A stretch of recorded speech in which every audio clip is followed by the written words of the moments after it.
Hey guys, how are you? Welcome back. It's me, Hebot, your action figure enthusiast and video game aficionado.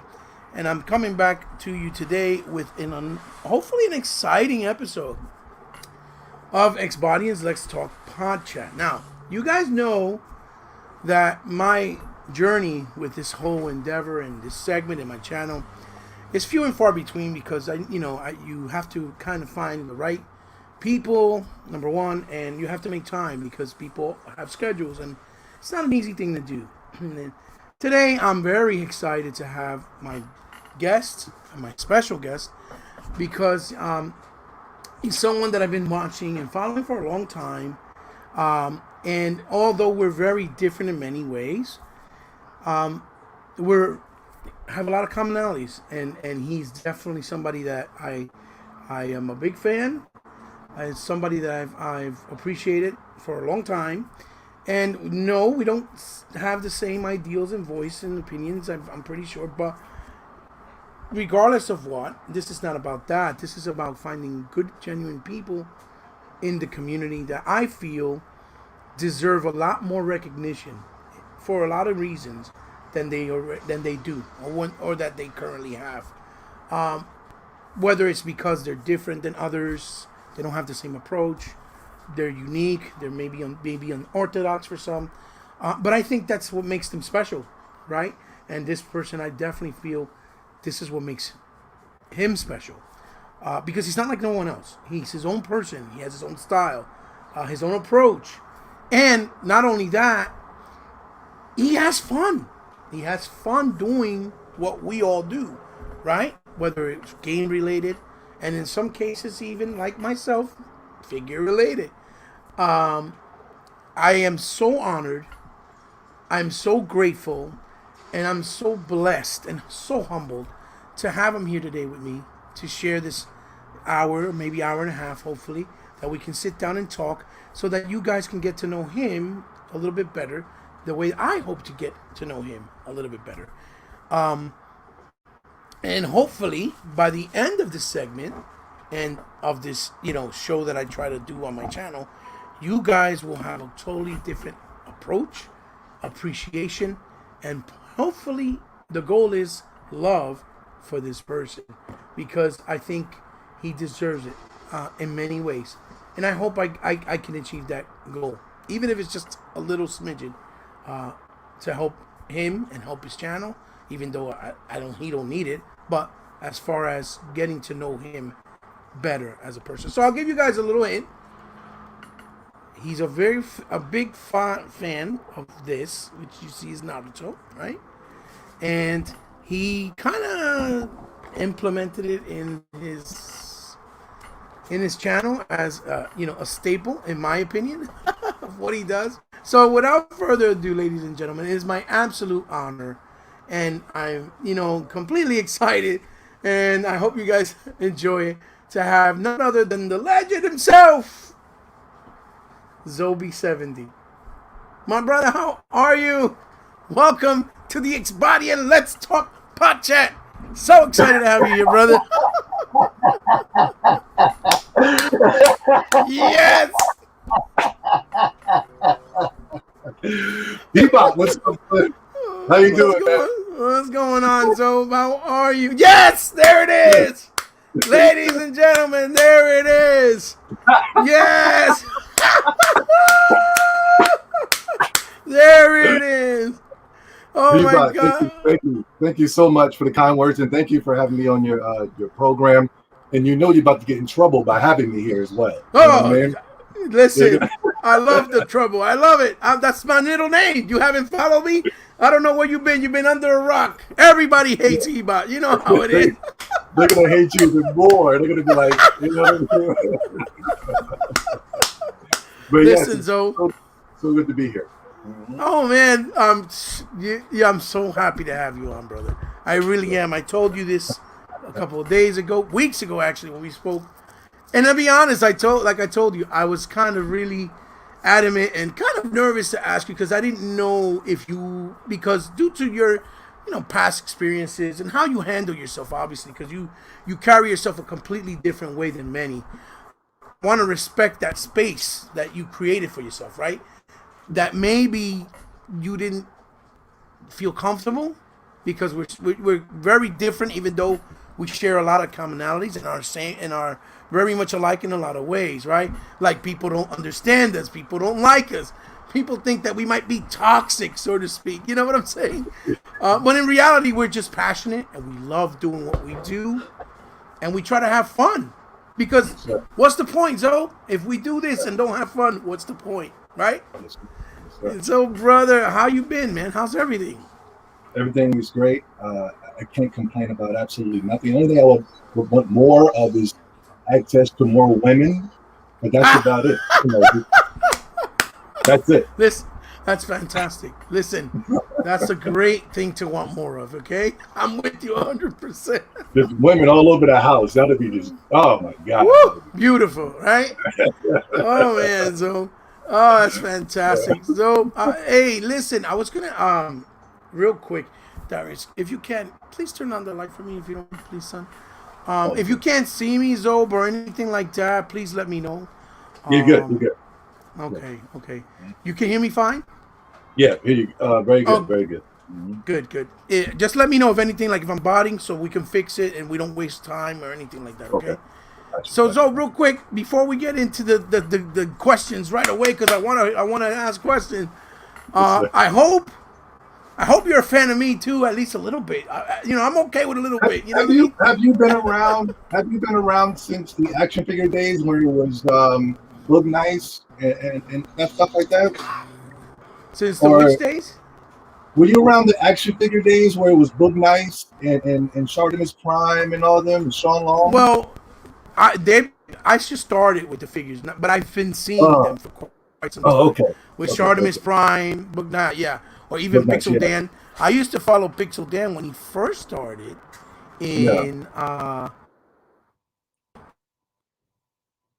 when he was doing things with Pop Culture Network. Before he branched off, he used to do it with his friends.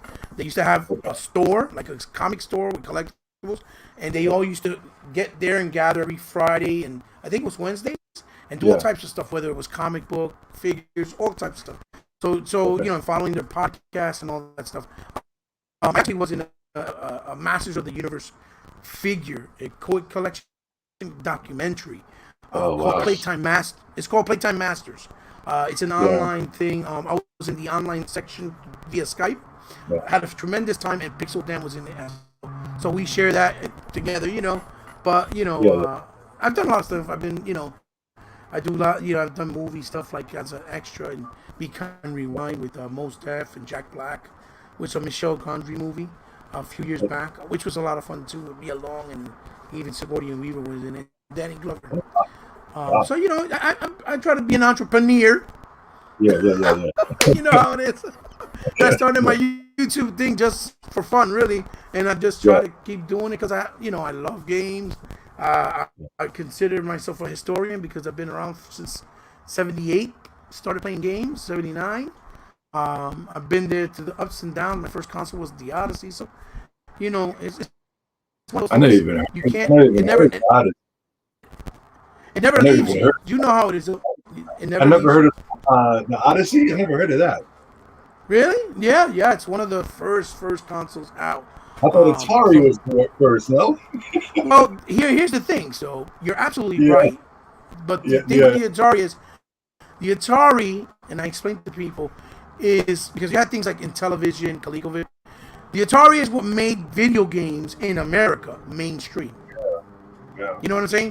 Where it would actually where it made an impact, like, oh crap, this is video games. You see what I'm saying? Yeah. And it started to take off because you first had those Pong machines, and as you know, the actual first cartridge console ever made that had different games in it that was cartridge based was a black gentleman.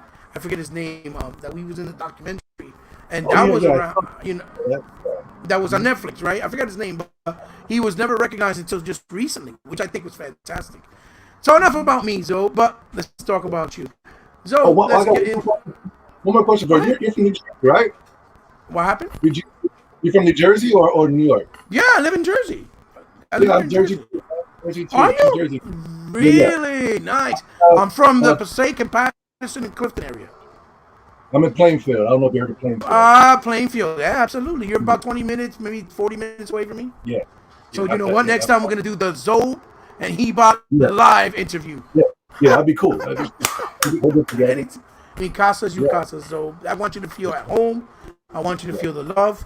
I want you to feel the respect that I have for you. So because honestly, I've admired you for a long time. I think you're wonderful, man. I just love what you do. I love how you incorporate it. I love your style. I love your approach. I don't care if you're a Sony fan originally, if you're a Nintendo fan now. I don't give a flying coats. What I care about is Zobe's persona and what he does to bring entertainment and fun, which is what you do. You do things with fun. Even with you mastered the art of trolling while being positive in your messaging, right? And people don't get that. But I sure as hell do. I don't care. At least I want to. So let's start off. My first question is, Zobe, it's the magic question that I have to ask everyone. So how did you discover your passion, your love, your introduction to what is a Zobe, right? Or Zobe, the man, right? With video games, right? What was your first introduction to video games? What made you know that this was something that was going to stick with you for the rest of your life? My first introduction, my father brought it home. He brought the Nintendo home, and he had Tecmo, Super Bowl, and basketball, and I hated it. I hated video games. I was like, get this crap. My dad, he got it for me, but he bought all the games he liked, and I hated it. You know what I mean? Wow. Okay. So. You know, not until later on I got into it, because at the time when I was younger, I just wanted to play with toys. My first love was toys. Okay. And in my mind, I was creating better worlds and stories than on the video game. You know what I mean? Got you. Yes. So I never cared for video games. Not until later on with the Super Nintendo, and they had Ninja Turtles, because I love Ninja Turtles action figures. They had Turtles in Time, and me and my sister and my cousin, we played that for hours, and that's what took off. You know what I mean? Right. That's what got me to video games. I was a late bloomer in video games. Right. Well, you know what? Don't feel bad. It was the same thing with me. My discovery for imagination, which a lot of kids today, don't have that. Because they have too many distractions with the phone, online. You know how it is. Was basically toys. That's where my imagination came. And I think that's what gives us that appreciation for most games today that most people don't look at as what they are, the true essence of video games, right? Because they'll look at the graphics and, well, it looks too cartoony, or it looks too childish. Because people think that what makes a video game is either cut scenes, realistic graphics, or big high production value. Which it's all nice to look at. But that's not the true essence of video games. Absolutely. No. The true essence of video games has always been the fun factor, that illusion of, that illusion of living in another fantasy world. You know what I'm saying? That's the reason why I play, man. I will not play a game. That's why I like JRPGs, but they take me to another world that I felt like I did before in another past life. I'm on some spooky stuff right now. But when I see dragons and flying ships and mech and gods battling the gods, it just blows my mind, and it makes me go, I've done this before, but I just can't pinpoint. You know what I mean? I'm spooky right now. I'm weird. But that's why I love. No, not at all.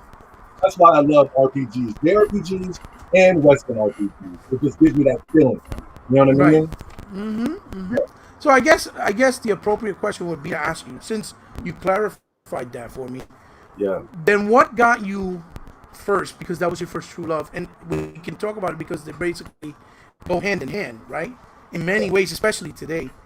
What got you started to loving figures? Like, what was your first true action figure that you got that really hit home? That you were like, damn, and it started moving your mind, and you're like. And you got attached to like a collection, let's say, or a certain series or stuff. You know what I mean? It was Ninja Turtles. My mom and my dad, they would go to Toys R Us. They spoiled the crap out of me as a kid. Mm-hmm.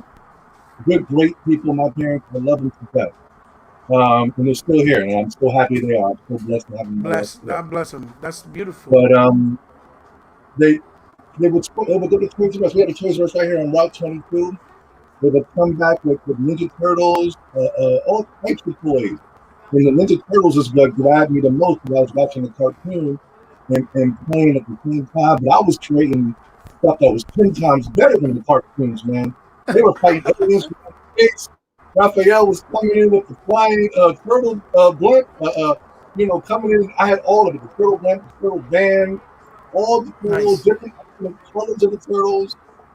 It was Ninja Turtles for sure. Ninja Turtles were my first action figures, and Ninja Turtles got me into video games. The movies were okay. The movies were a little too serious for me. I liked the goofy stuff, like eating pizza and jumping off the shit. And you know what I mean? yeah, for sure. So it basically was what captured your imagination, right? Oh, hell yeah. Ninja Turtles for life, man. For life. That's awesome. You know what? I mean, don't get me wrong. I even like the new stuff because I just like the realistic look of them. I thought they looked badass. But I certainly appreciate the originals, right? I don't know. I've posted some of my stuff, but I got the stuff from the movie. I got stuff from the animation. I got stuff from the video game, and I tried to pick them up because when I was younger, I was never into Ninja Turtles because I was earlier than that. I was an earlier bloomer. My thing was Masters of the Universe with He-Man, right?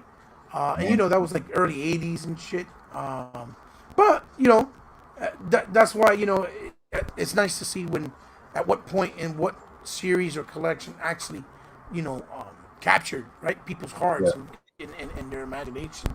And did you had anything else other than that you liked at that time, or that you also appreciated, like any other lines or no? I was Ninja. I liked the Saturday morning cartoons, Power Rangers, Ninja Turtles. This is early. This is before anime. You know what I mean? So I don't know. Anime is a whole different thing. Yeah, anime is a whole. When I first saw Dragon Ball Z, I threw Ninja Turtles in the trash. I was like, And when I first saw Dragon Ball Z, you hypocrite! You hypocrite! How could you? I mean, I still got love in Ninja Turtles in my heart. Absolutely, you know what I mean? Absolutely. Yeah. When I see an action figure, like NECA's making these dope ass action figures. When I see it, I'd be like, I gotta get that. You know what I mean? But when I saw Dragon Ball Z, that was child stuff, man. Because Ninja Turtles, like I said, was goofy, jumping off the stuff, partying, eating pizza. You know what I mean? When Dragon Ball Z to the next level. To the next level. Right? Dragon Ball Z put me to a whole new level. It was like people were dying. The main character died in the first episode. Right. I was like, what the hell? No, Piccolo lost his arm and was still out there fighting. Like, I was like, whoa, what is going on here? What is going on here? Yeah, right. Raditz was shooting these fireballs, dude. I was like, yo, this is the new wave right here, yo. Right. Was old. When I saw Dragon Ball Z, then that took it to another level as well, yo. Yeah. Well, it's because those cartoons or animations, right? Yeah. Because people call them cartoons, but they're not. They're more artistic, in my opinion, and I'm pretty sure yours. They're more of an art form than just a regular cartoon. They don't treat even the younger kids, the audience, right? They don't treat them like they're stupid. You get what I'm trying to say? And the problem with a lot of the American style, animations and cartoons, even today, they just treat kids like kids are not smart enough to distinguish the differences, right? Or like going to scare them or insult them or push them in another direction. And I've always said, if that's the case, then I should have been a mass murderer. Because I've been watching all kinds of crazy shit since I was young. But I embraced it, and it made me much more, I think, open-minded with a lot of things. How I think, the approach. I always wanted the mature stuff over the kidified stuff.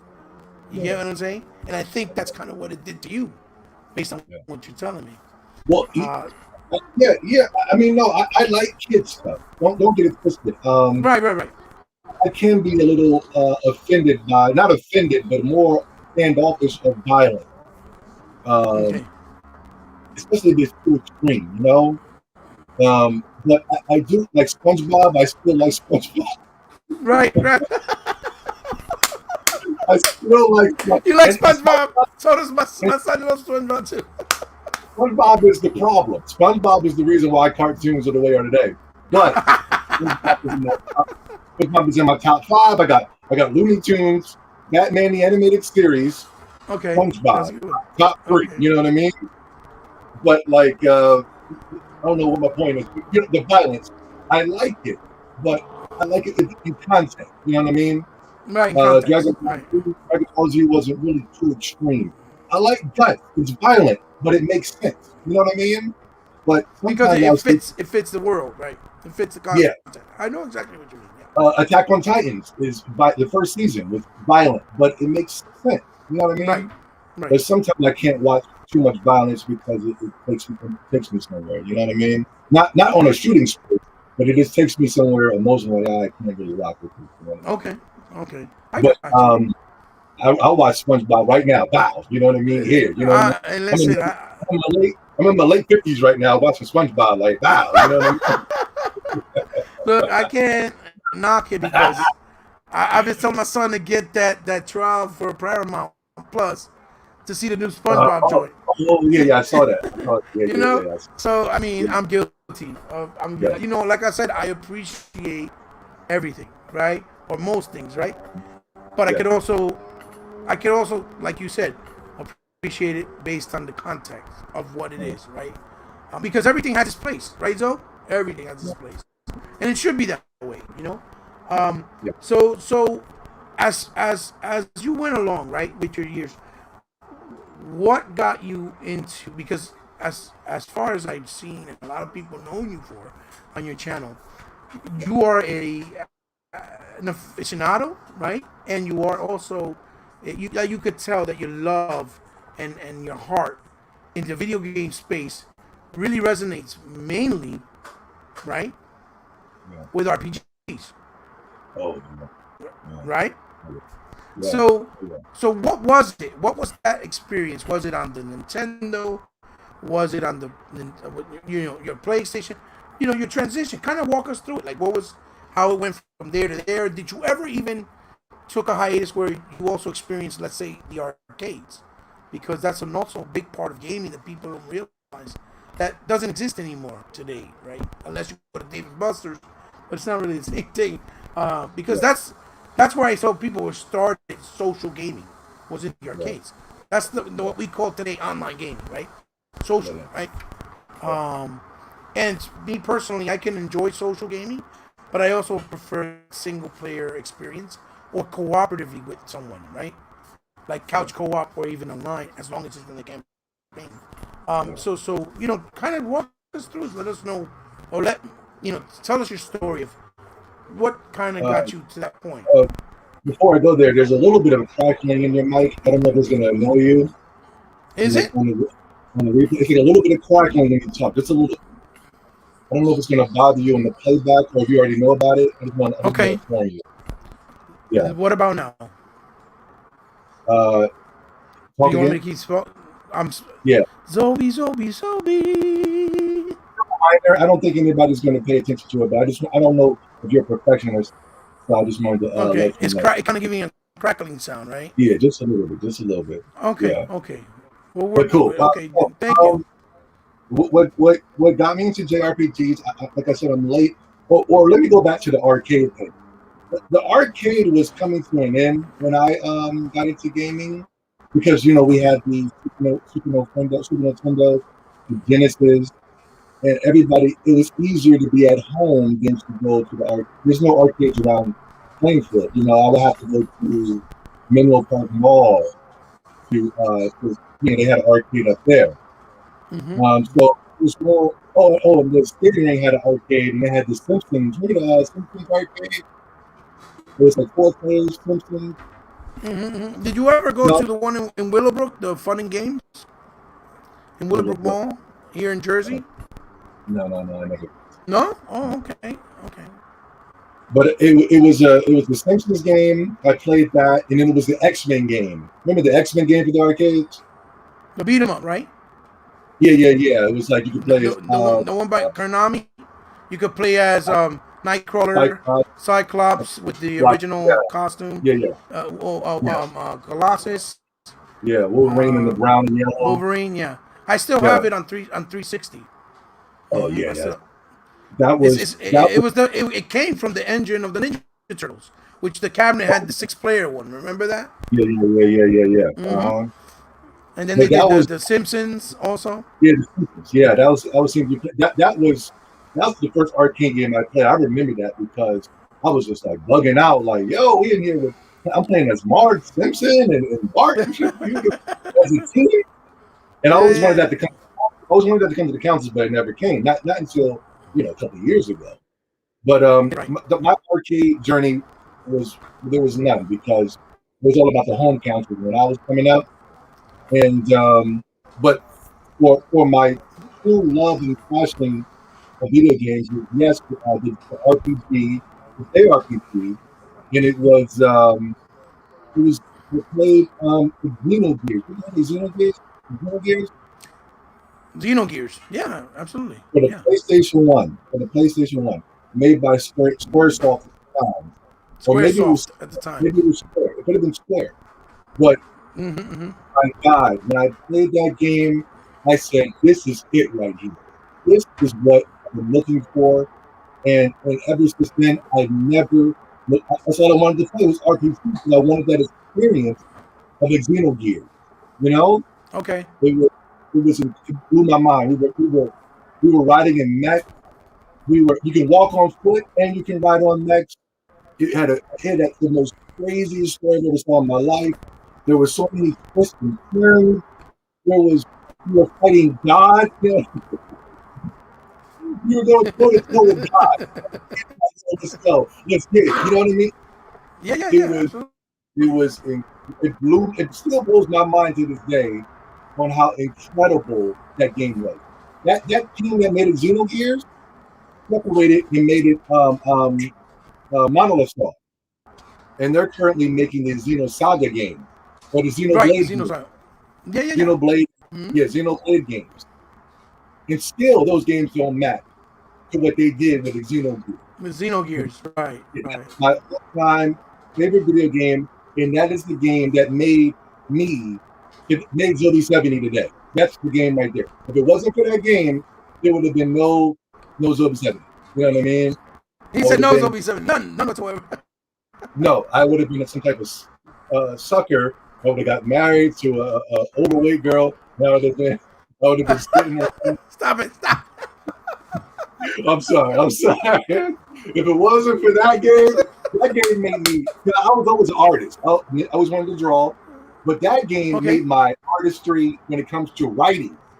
I mean, like it changed my life. To this day, I'm like I love Xenogears. You know what I mean? If you haven't played it, it might be a little. No, I remember Xenogears. Absolutely, I remember on the PS1. PS1. Yeah. So I did, and I believe I did dive into it a little bit when PlayStation, because I wasn't a big PlayStation fan. Like I said, I was a Sega fan, so I had the Sega Saturn. So I was playing like Shining in the Holy Ark. I was playing Landstalkers. You know what I mean? As far as the RPG space, Panzer Dragoon Saga, which were mind-boggling, and I really enjoyed them for the time. But everybody has that particular game that touches their heart, like that really drives them in. There was a build-up though. There was a build-up to Xenogears, and that build-up was Final Fantasy VII. Final Fantasy VII is what got me there. I remember the commercials. I remember seeing Sephiroth. I remember Sephiroth tearing down. I forgot what the character. Those commercials will hype you up with all those CGIs, and you're like, "Damn, that looks like what is this?" And I played it. I was like, I remember I was like everybody else. The character was standing there, and I got hit. Right, and I'm like, "Yo, I'm just getting hit." Like I was like everybody else when you saw RPG. You didn't understand the turn-based method. Right. I didn't get it. Yeah, thank you. And then it clicked, and I was like, okay, this is hot. Me and my cousin, we played it. We beat the whole game. We used to beat games together. That, Metal Gear, Siphon Filter, all types of stuff, right? Cypher. But the Xenogears was the game. I remember I could have been in 7th grade, 6th grade, or something like that. I remember I used to go to Toys R Us, and there was Xenogears, and You I was remember like, Child World? Do you remember huh? Child World? Do you remember Child World? Child's World? Oh no, I'm sorry. What's No, that? What's it's that? a toy store too. It was the Oh no, competitor with KB Toys and Toys R Us. Those were the big three. That was I remember Microsoft, Sony, KB, Nintendo. I remember KB Toys, and I know Toys R Us, but I never saw Child's World. But Okay. back then they had the remember they had the picture, and you had to get the ticket, and you had to go to the booth and give it to the lady. Yes, So you had to get the little ticket and then go to the front.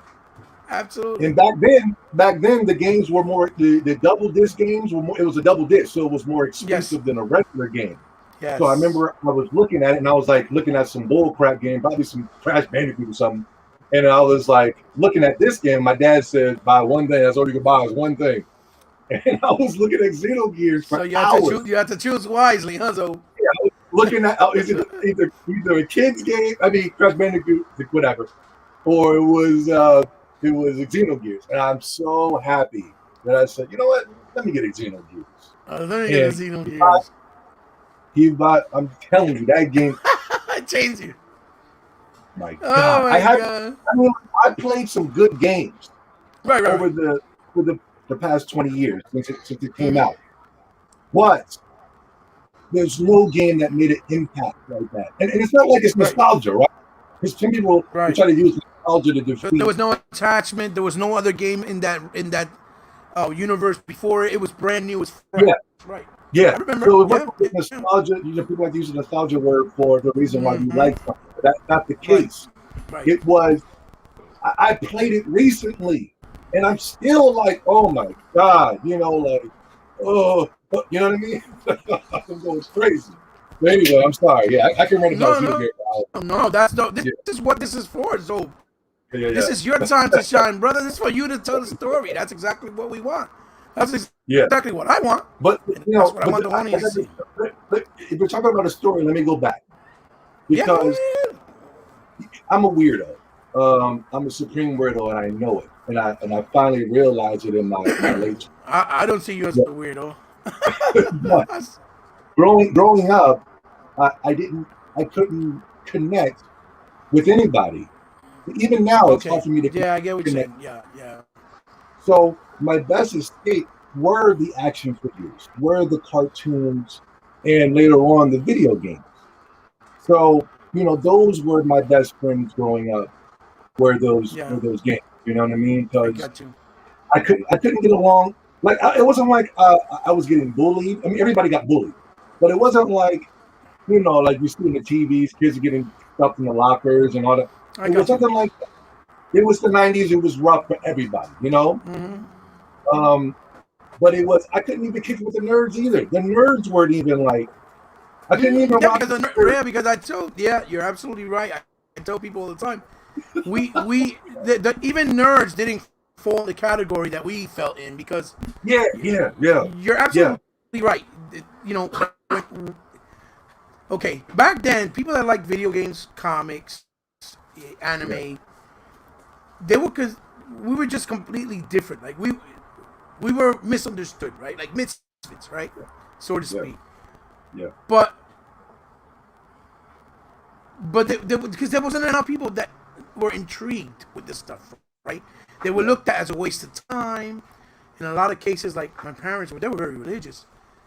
yeah, They were like, oh, they were telling me, church, oh, you know that him liking Masters of the Universe, those He-Man figures, that's symbolic for devil and demons. That's not really good. A yeah, comic book will look like you're a cultist. Like if you listen to read comic books, that means you were worshiping the devil. Crazy yeah, stuff, because it's a product of our time. That's the way we were raised and yeah, the era where it was, and it all came from, like I tell people, it's kind of like even with racism, right? It comes from misunderstanding, right? Not understanding someone's ethnicity, their beliefs, yeah, their practices, their culture, right? It's that simple. It's not understanding what it is, why it is, for what reason, what's the reasoning behind it. and it's the same thing with what you just said. You're absolutely right. You know, my closest relationships as a friend would be my toys, my imagination, playing with them, and then video games later on, right? And then I discovered that I could sing as I got older, but that was like my teenage years. And I ventured on into drama and did a bunch of stuff because I discovered I had talent, right? Doing that, but I always correlated it all together, right?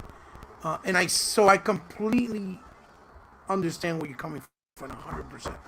You weren't a nerd, but you weren't also the cool guy. You were misunderstood, right?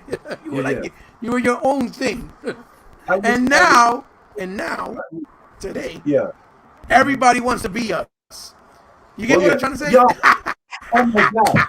Yo, for real, man. For real. Now everybody's an anime fan. Everybody wants to be a figure collector. Everybody wants to be an anime fan. Yeah, you know what I'm saying? That is so true. I created my channel, Cool Nerds. I started off as Cool Nerds. I remember. That like there's a cool side and there's a nerd side, and I brought them together.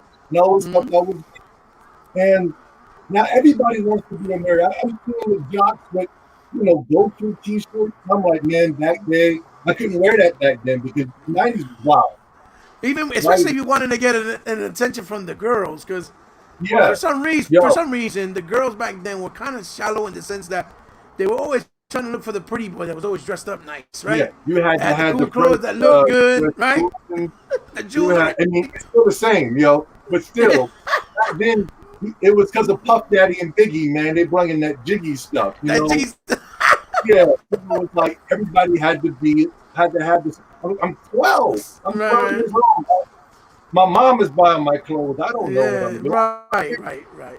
But you know what? In all fairness, though, nowadays you get it. You wear an anime getup, or you doing something really. You a cool cat now. All the women want you now. All the women want you now. Because they want to be part of it too. I'm gonna wear that garbage. I'm not wearing that, man. I might wear a Supreme shirt or something, but I ain't wearing that. The anime. But yeah, you're so right. Everybody wants to be us now, and now we're the outcasts of something that we started. You know what I mean? Yeah. You don't know what you're talking about. You just started playing around in this realm. We made the realm. We created it. We built it up from scratch when it was looked at as something as a joke, right, or as a waste of time. Yeah. We built that realm. And you want to come and challenge us and tell us we don't know what we're talking about. You know how much you make me want to laugh? I saw my little cousin. He was like, yo, when you was talking that anime stuff 10 years ago, I didn't understand. But now, oh, man, I love me. I'm like, man. They used to clown me, man. I didn't care. I wasn't going they couldn't bully me out of my block. They used to clown you. Your cousins to clown yourself? I don't care. So some people today will get clowned and they'll try to pretend and hide like they're not doing it. I got clowned and kept doing it even harder. I didn't gosh darn. It's rough, dude, because look, I grew up in the projects, right? Always been in the hood all my life. Most of my neighbors have always been black folks, always. They've been my brothers the entire time.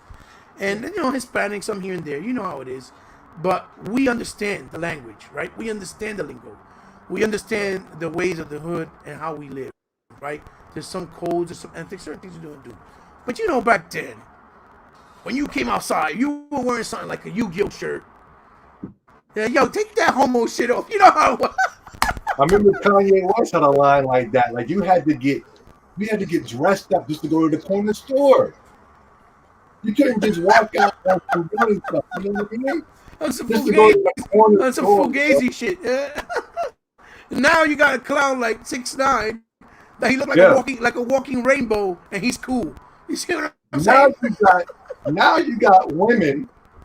I'm sorry, Heba. I'm bringing it to your channel. Now you got women with these bonnets on. You see these girls with these bonnets now? They're in the stores. They're at Walmart. I'm like, yo, what is that on your head? They got on your bonnets. It looks crazy. Yeah. I know exactly We got what you dudes mean. out here and we slides. I have nothing. I wear slides too. But it looks crazy nowadays. Right, Everybody's real right. Yeah, it's real rap. It's true. That's true. It's yeah. absolutely true. Listen, it is what it is, bro. Now Yeah. we can hold our head up high and with pride and be like, yo, you want to be like me, brother? That's all it is. And you can't imitate us. But what I'm saying is not a sympathy story. I'm telling you, I was in my zone, man. Yeah. 20 years ago, I was in glory. I had my toys, I had my games, and I was good. I was He great. was doing You know what I you. mean? Yeah. Yeah, yeah, That's what's up. That's what's up. And I think to be honest, it built what you are today, and it yeah, gave you yeah, so much more character and so much more personality, yeah. in as a person. Period. In general, not what you like, but as a person. And I think it fits you and suits you very well. I really am, truthfully being genuine with you. It suits you very well. So before Xenogears, you said it was like Final Fantasy 7. You Yeah. never played like other stuff on the Super NES. You never played like Legends of Mana, Oh, none of that stuff. like I Was said, it was it was I it Legend didn't. of Mana, or like other RPGs, like other stuff I, that were on there? oh, RPGs? No, I never knew No. anything about Okay, RPG. so it was from It from Final Fantasy 7 Final Fantasy to Xenogears. 7, Xenogears, Pokemon were my first introductions. You know what I Right. mean? Okay. You never And played then any I, of the. I'm sorry. Go ahead. I didn't mean to yeah, cut you off.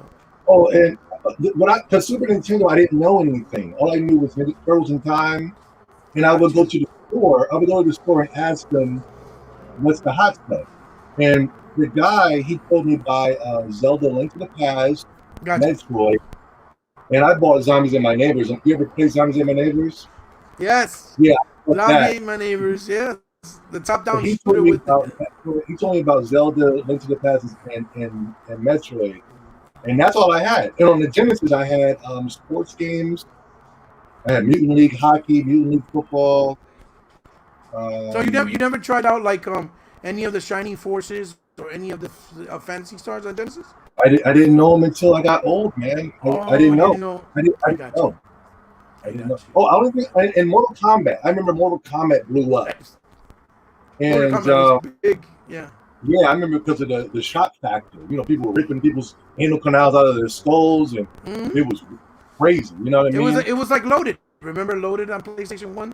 The top-down shooter where it was mad bloody. Everybody was Oh getting yeah, rocked. I do. That I was do like remember. everybody was like, "What the hell is this?" Yeah, I remember. yeah. Mortal Kombat took over the world, and yeah, but like I had the consoles, but like I said, I didn't really get into them until the PlayStation 1. PS1 is what Okay. made me like the Right. game. Okay. You know? Mhm. Like Yeah. I remember you saying that you were a big fan of Legend of Dragoon on PS1 too. I remember you Oh saying yeah, that one. yeah. I remember that, and also Dark Cloud. That's another one I know you Dark said you Cloud, like. Legend of the Gaia, um, the Xenogears, making from Mm. Musashi, 7. Um, it was a lot, man. It You was know, it just, was an excellent game that I don't know if you ever played it, but I would recommend for you to play. Well, definitely Panzer Dragoon Saga, but that's good luck yeah. getting a copy because that thing costs like probably $800 to $1,000 because they only made like 1,000 copies back then for the Sega Uh, Saturn. uh, Supposedly, the rumors is that they lost the netcode, but they're gonna rebuild it and do a remaster. That's what the okay, rumors is. But let's see what happens. I would highly okay, recommend it because I think you really would enjoy it, especially that you yeah, like dragons and all that stuff. yeah. So I to extend on, segue to the next questions that I have. What so when you started YouTube, right? That you incorporated and that you started for the first time. It's like I had talked to you and asked you when we spoke. I noticed you used to do a lot more stuff, and it seemed like it was more about the figures, right? Or you're collecting, right? At Yeah, first, yeah, and yeah. then you started to incorporate it with games. So how do you make that decision? How did you run into YouTube?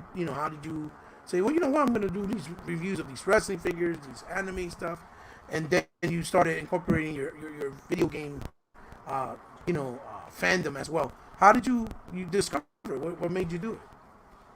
I used to, when I go on YouTube back in like I created my channel back in like 2008, but I wasn't making videos. I was just watching videos. When I was watching like some of the, I watched weird stuff on YouTube. I watched UFOs, abductions, and Bigfoot, and Conspiracy theory stuff. That stuff is you know, interesting, though. It's interesting. monster, ghosts, real ghosts caught on camera, uh, genies, warlocks, trolls caught on camera, and I also used to look up. Of course, I was looking up video games, but I was looking up action figures. Right. And I would see that there was guys showing off their action figures. I forgot what this one guy was. I think he was Puerto Rican as you too. He used to have the box and the figure and the Street Fighter action figure. And he would show off the box and he would go around with the camera like that. And I was like, I can do that. I got a couple of toys upstairs. I can do that. So I just said, I remember I was like, I'm about to make this channel called Cool Nerd because I remember I was playing video games with my cousin years ago. Right. And we were talking, and we were like, yo, we're cool nerds. So that was your original name, was Cool Nerds. Well, my original name was Zobe70 because of I was a big Kobe Bryant fan, and when I was younger they would call me Zobe. Okay. And my favorite number was 70. So I put those together. But the Cool Nerds was supposed to be the thing, like bringing all the nerds and all the kind of like the brand, right? The brand. Yeah, people who were like me, but coming together. You know what I mean? Got you. And so I just said, I'm gonna talk about action figures and video games. So my first video was a Final Fantasy VII. That was an action figure. I would talk about Final Fantasy VII. I didn't take the toys out of the box or anything. And then my next video was Naruto, and it was a video game. You know what I mean? Yeah. So I just started like that. I just wanted to do something where I brought these people who were in between the cool and the nerd. You know what I mean? Yeah. And that was my main goal for starting YouTube. And then, I went off to video games because I did a video where I wasn't pro. I did a video where I wasn't pro Sony, right?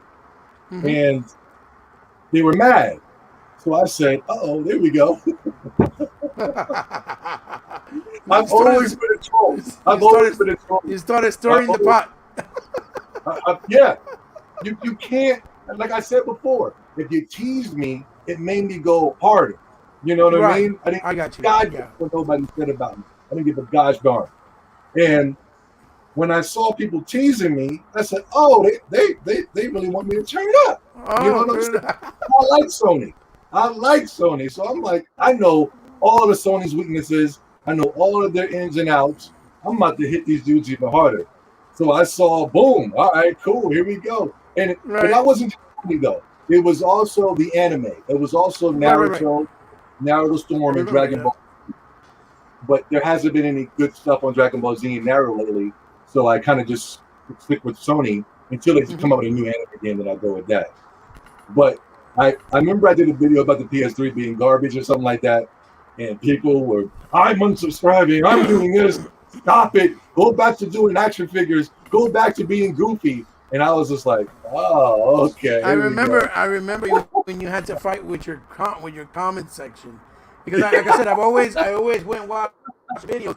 And I was like, this dude is a Sony fan, but he can't say nothing negative. Because the minute he says something negative, all they want to do is crucify him. Like, what? He's just being honest, saying what he feels. That's all. I'm telling you, I was the tiny. I wasn't like them. I was never like them, but I was. I love Sony. You know what I mean? Right. Yeah, absolutely. I was fighting for them before there was the internet. You know what I mean? Right. Just the same here, right? Yeah, I was fighting for Sony, and once I said, "Yo, the PS3 is underwhelming," and then I noticed everybody was getting mad, so I said, "All right, well then, if you want to fight, then we're gonna fight." You know what I'm saying? So it's just been like that. Right. But there's nothing these Sony fans. Only thing they can say is I'm a troll and this and that. But when it comes to knowing Sony, the knowledge, they know. Right. They can go and look at my punk ass trophies. I don't give a goddamn about those trophies. Those PlayStation 3 games, PlayStation 4 games don't deserve to be played. So look at my Nintendo Switch. Look at my 3DS. Look at the games that I love. Look at those Right, trophies. right. You play games for games. You don't play games for the trophies. Just like Yeah, when I it's, tell people they play games on Xbox, you don't play games to follow achievements, even though a lot of these dudes do that. And yeah, I'm like, okay, it's a good way to prove what you've played and you haven't. But if yeah, that's your only focus, where you're just worrying about getting an achievement, you're missing the point. You're not yeah. enjoying the meat of what's there. The That's why true you've never seen them have a discussion about any of the exclusives. You've never right, seen a Last of Us 2 discussion. You've never seen a right. Ghost of the City discussion. You've never seen a Horizon Zero Dawn. Only thing they talk about is the trophies. The Spider-Man. I've never seen them sit down as a collective and go, all right, today we're going to talk about Order 1886. Today we're Right. going to talk about Snap. They don't. You can't because it's a terrible game. It was in my opinion, it was a terrible game. You like I got you. Sony games? I don't want to offend anybody. Huh? You like any Sony exclusives? I don't want to offend or anything like that. My favorite Sony IP was God of War, but it was in the era of the PS2 how it started because I love hack and slash because they kind of were what stemmed and segued into from beat 'em ups. I always loved beat 'em ups like Double Dragons, the Golden Axes. I just like the I you know what I heard mean? what's it called, Streets of Rage or something? Streets of Rage, and I know they're basically in many cases just mindless button mashers, but I enjoyed the idea of being in the street, beating up cats, fighting bosses. I just thought it was fun. I enjoyed. They're my favorite genre. I like it. I like those games because of the co-op. I remember I used to team up Right, with the co-op aspect too. we in there punching people. Crime Fighters. We would play the Superman game from Data East. We play. Yeah. You know, there were so many different games. Vendetta, Undercover Cop. There's so many. But also because I said I just love the aspect of beating up and the sound effects like I just thought it was great. So that's my favorite genre. So that's why I love things like Bayonetta from Platinum Games or Vanquish or something like Binary Domain. I just like those are my favorite games. But my favorite IP from Sony was Jackson Daxter and also God of War when they started. Back then on PlayStation 1, PlayStation 2. Like a lot of people don't remember Ape Escape. I used to like Ape Escape. A lot of people don't remember Twisted Metal or things like Klonoa or things like Toomba. Remember Toomba? Things like that. Toomba, yeah. They don't remember those games. And I said to people today, I was like, you guys don't even know the real actual games that were created, in the Sony platform from back then. Yeah. But me, I always had a disdain for Sony because I've always said to people that I don't like how they bullied their way in the industry instead of earning their right, kind of. You see what I'm saying? Yeah. Because they had the big pocket, they had the big purse. Nobody can compete with them. Not Sega, not Nintendo. They didn't have the purse. Impossible. They were like the behemoth of entertainment business. So they were buying everybody. You know what I mean? And the thing that makes me mad now is that Sony came out. It starts from the top, and they're trying to come at Xbox for buying studios. By saying we're going to build our games organically.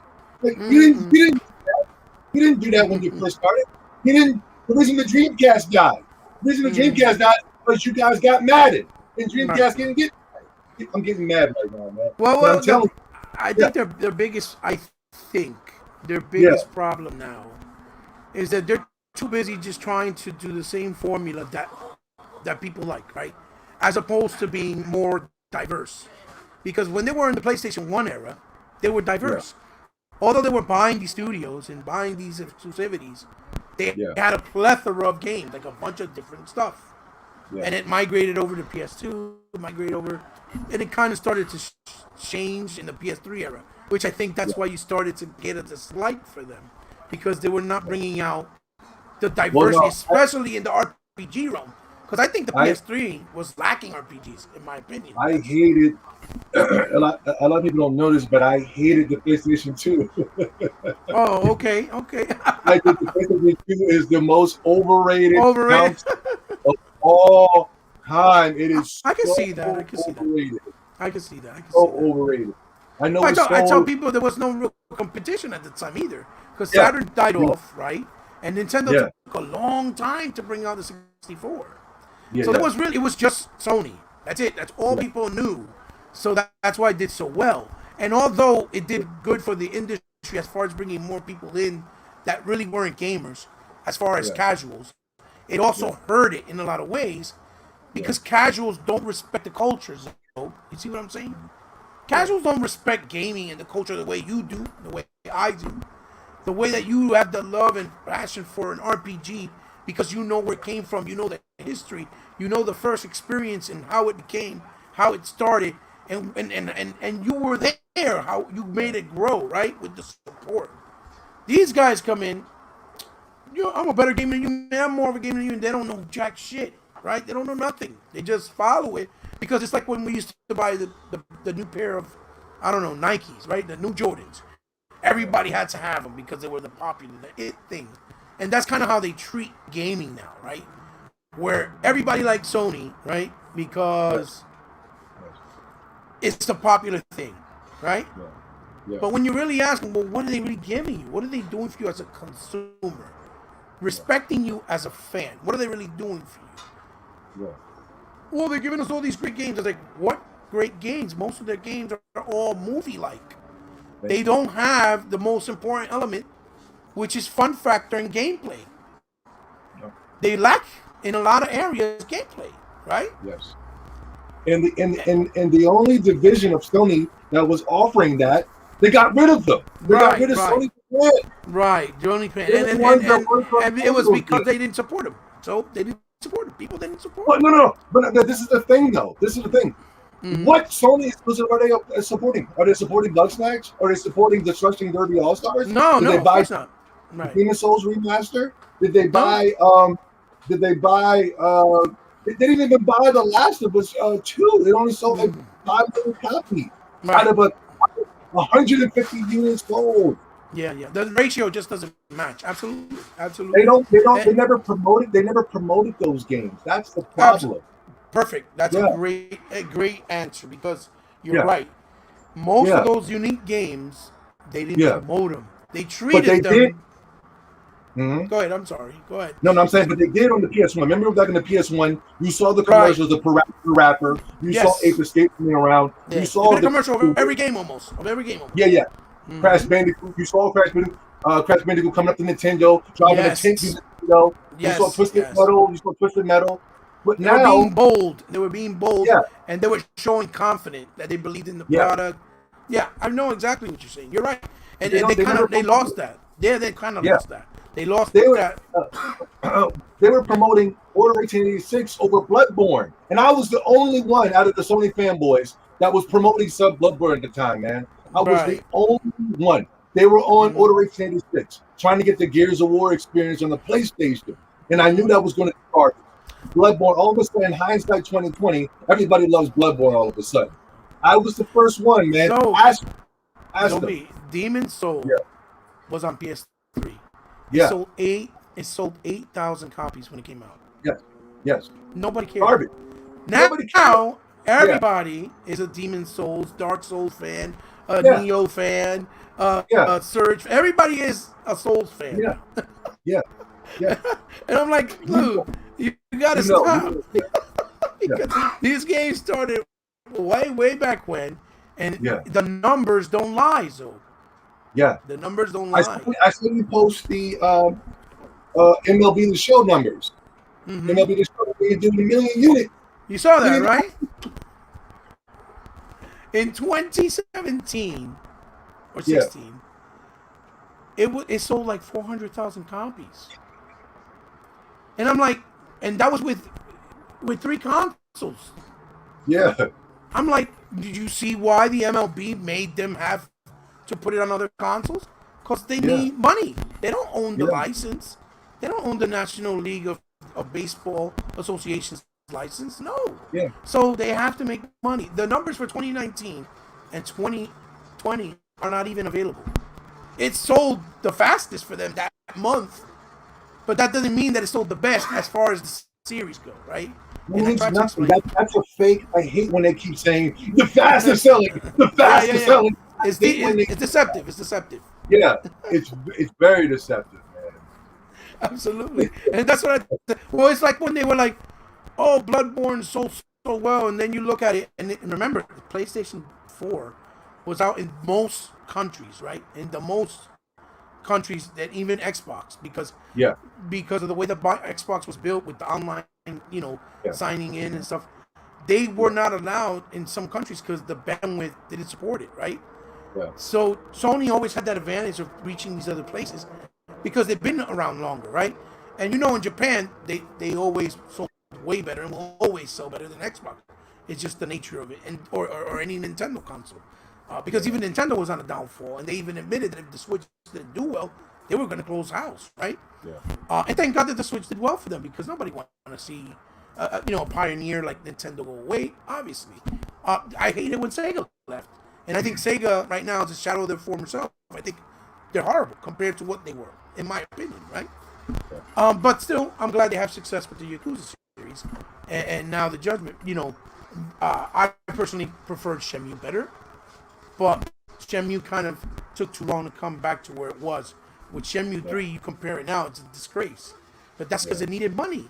And then stupid ass Yusuke, with his fucking pride, instead of being like, you know what? I need help with money, with somebody. Going to somebody that had money. Maybe, Microsoft, Ben and Phil said a long time ago, we would love to have Shenmue on Xbox again, like we did in the OG Xbox. And they could have funded it, gave him the money he needed to do it right. Instead, Sony brings him up in the stage to promote his GoFundMe, and they didn't even help the guy. You see what I'm saying? And so because of that, the result was, that the game wasn't too good, right? Yeah. But that's neither here nor there, So, but I know what you're saying.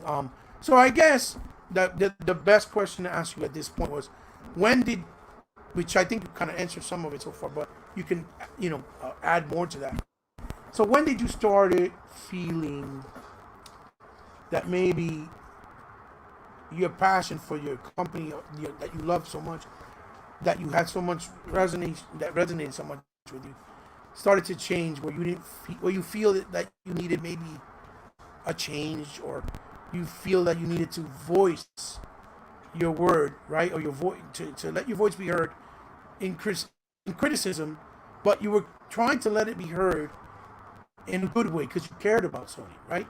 And people didn't see that. People mostly saw it as, no, well, he's just being a troll. They didn't realize that it actually bothered you because you cared about the company, right? Yeah. You loved the company.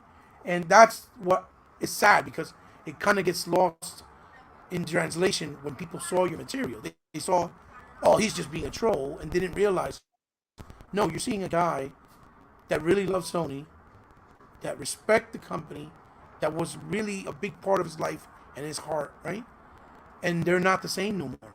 And he's disappointed, and he wants them to do better. I would have to say it was the Xbox 360. You're so silly. The Xbox 360 is one of my favorite consoles of all time. Really? I'm surprised. Right. Xbox 360 made me fall in love with the Xbox, yo. Because the Xbox 360 really actually brought innovative things to gaming. Excuse me, right. Even the Xbox. Remember with the Xbox, you were able to take your music CD, put it in, and the music will play during your game. I used to play basketball games, and it will play over the loudspeakers while you're shooting the three-pointer. I was like, oh my god! Like when you were in Project Gotham Racing, remember you used to have the real radio stations. One of them being Hot 97, right? Yeah, If you burn your CD, it would speak like it was coming out of the radio station. You could actually listen to the game, the music, while driving and cruising in the game, which was at that point for us. That was like, what the hell? This is crazy. Yeah. Even today, you'll be like, oh my god! I don't even know if they still do that today, but still, Xbox, still do it. Mm-hmm. Xbox innovating things. I thought every company has innovated with gaming except for Sony, and I know that's going to be offensive. And yeah, they had that DVD player or whatever like that. Whatever, who cares? But even the Dreamcast started to online. You know what I mean? Sega started the online with the Dreamcast for the console. Xbox, the 360, when it had the Xbox Live and the getting on the headsets with your buddies and playing games and jumping into different games with your buddies. From the achievement system started by the Xbox 360. Like Xbox 360 was doing so many things right, and I was looking at the PlayStation 3, and they were doing everything wrong. I was just like, that's what made me go, I don't like Sony anymore. And then when I would voice my complaints to Sony or the fans, everybody was getting mad. You know what I mean? Right. No, and the points I was making years ago, 10 years ago, are all coming true now. Intuition. I don't know why everybody's mad now with Sony. I saw with the MLB being on Game Pass, everybody's all of a sudden mad. And I said, they're coming after me, but you don't think they're going to come after you next? You don't think they're going to come after you next? Right. So they don't give a damn about you, man. And I learned that back on the PlayStation game. When I learned that they didn't give a damn about me and they didn't care about the PlayStation legacy, the PlayStation brand, that's when I said, I'm done with Sony. And the Xbox 360 was looking great, man. Yeah, I was playing games I don't even like. I don't even like first-person shooters. I was in there playing Left 4 Dead. Left 4 Dead. Left 4 Dead's fun too. Shit. I was playing beat-em-ups like Castle Crashers. I was in there like, I was in there playing. They had JRPGs. They had JRPGs up the wazoo. They had JRPGs that were on the level of PlayStation 2. Right. It was, what's the JRPG? They had Tales of Vesperia, amazing JRPG. I just looked at the other day. Like Lost Odyssey, Blue Dragon, Last Remnant, Infinite Undiscovery, Eternal Sonata. Yeah. And the PlayStation 3 didn't have any of that, man. Yeah, that's what I said. They had Layer. Come on, man. Just Bouncer. Bouncer, Layer. No, Bouncer I think was PS2, no? That's PS2. Yeah. No, but they literally have released with that PS. The Fireworks game. Fantavision was called the Fireworks game, and then they had Bounce. That was terrible too. With the PS3, I think it was garbage. Oh, this is what really got me, yo. I remember I was going to go trade in my Xbox 360 to GameStop, right? And I remember this clear as day because I was trading it in to get Final Fantasy 13 because Xbox wasn't going to get it at the time. Yeah. So I was going to go trade it in, and then the guy he looks at me and he goes, "Why?" And I was like, the PlayStation 3 is going to have Final Fantasy 13. I remember he looked at me. I was going to trade this in. You were crazy, right? Like you're crazy. Yeah. I got you. He was right though. This guy's simple thing of saying why. Well, the thing is that your love was RPG, so it's a completely your reasoning for wanting to trade it in, it completely makes sense. And then at that E3, they announced it was coming to the Xbox, and I was like, God damn it! I was so mad, yo. I was so mad. So I'm stuck with this fat brick that can't. Now the PS3 also had the appeal of playing PS1, PS2, and PS3 games. Yes. And it did have the backwards compatible, which I don't know why it got lost. I'm a backwards compatible junkie. If it wasn't for PS1 backwards compatibility for the PS2, I would have hated that console. But I played most of my PlayStation 1 games on the PlayStation 2 because I didn't like the PlayStation 2. I didn't like Def Jam 5 for New York. I didn't like NBA Streets Volume 2. I didn't like Ratchet and Clank. Grand Theft Auto was cool, but still not my thing. You know what I mean? Right.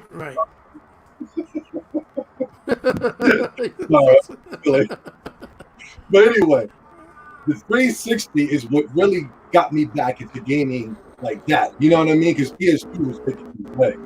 And I never bought a home Nintendo console. But I did like. I love the handhelds. 3DS, Game Boy, Game Boy Color. Yeah. They have, Nintendo get me mad too because they have some really good things that they just have locked away in certain consoles. That just gets harder and harder to preserve because the consoles are not available. They're getting harder to get, more expensive to get. And I don't understand the logic of not just being like, you know what, like, come on. So they brought out Luigi's Mansion, right? 3, right? Yeah. Which I think is a really fun game, underrated, underappreciated in my personal opinion, right? Yeah. And I get it. It's not a traditional Mario game, but it's a fun game. It serves its purpose. And yet they don't bring out Luigi's Mansion 1, right? And 2, that were on the DS as a compilation for the Switch. That don't make no sense to me. But it didn't bring it. Yeah, why not bring all 3 games? No, you got to play 1. At that point was on GameCube, right? Yeah. 2 on the DS, and then 3 on the Switch. You like, come on now. And then now, I'm like, what the hell? I hate when they do that. That's one of the reasons why I still, as crazy as people may think, I still love the Wii U over the Switch, even though I have a Switch. Because the Wii U lets me play the Wii 1 games, all my games that were in the store, plus what I got on the Wii U. And to be honest, a lot of the big AAAs that came out for the Switch so far have all just been Wii U ports, right? With the exception of, Devil's Third, and maybe, and the Star Fox that Platinum Games did, which I enjoyed. I thought it wasn't as bad as people said it was. But, we could get Zelda still on the Wii U as well. Breath of the Wild, because they had it, and super expensive. But, that's why I prefer it. But I do like the idea of the concept of Switch, of putting it on the home and taking it which one to go. I like that concept. I really do. Yeah, it looks like Nintendo's going to find. I think it's just going to find a way to charge you again for those games. They'll make some type of collection, and then they did it with Mario just recently. Now look what they went doing with the Mario. Like, why should you archive your IP? It's your IP. Why do you have to archive it? For what reason? They're doing like Disney, where they archive shit, bring it out 40 years later, and then talk about, for a limited time, and they want to charge you an arm and a leg. Like, that's not cool. That almost feels like they're forcing you to go and buy it. If not, you can't ever get it because they know that you're going to be scared of not owning it. You get what I'm saying? I don't like that approach. They're the only ones that can do it. The PlayStation said, hey, man, a limited time. Come get Uncharted for a limited time. We'll be like, so? Okay. Come get the limited time Last of Us 2. You'd be like, listen, the problem with the Last of Us Uncharted series is they don't have their own identity. They're just copying something else from someone else. And they're trying to be controversial in all the wrong ways, so you get what I'm saying? In all the wrong ways. They respect the gamer, right? They're just trying to get the gamer to respect them for what they're doing, right? They got like agendas behind it when it shouldn't be like that. Games should be about the experience of their world, not what people's agendas are in their personal life, let's say, right? Or even with politics, because that's another thing. They're trying to put politics in game, which shouldn't be there. Because gaming's not about that. Gaming has been about escapism, to escape into these worlds. You know that, so.